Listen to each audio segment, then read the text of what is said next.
In this video, I will teach you how to deposit money on Rainbet with your debit or credit card. First of all, you need to log into your account, then you need to click the wallet button at the top, and on the right side, you need to click on Rainbet gift cards.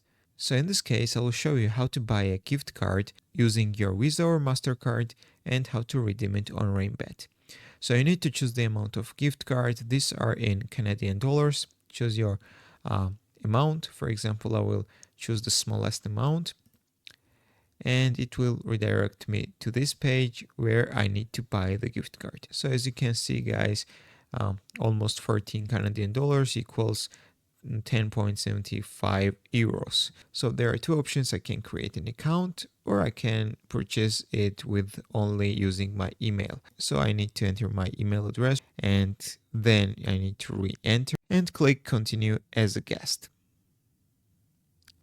After that, I need to choose the payment option. So in this case, let's choose Visa or MasterCard.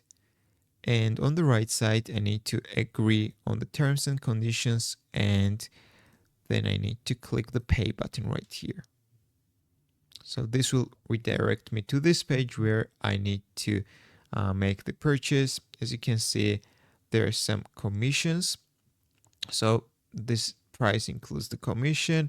I need to enter my card details, finalize the payment, and you will buy the gift card for Rainbet. After you will buy the gift card, then you can click the wallet again, go to the Rainbet gift cards right here, and you need to enter the 16-digit code from your gift card right here and click the redeem button. And that's how you can deposit money on Rainbet using your Visa or MasterCard. If this video was helpful for you, don't forget to click the like buttons and don't forget to subscribe.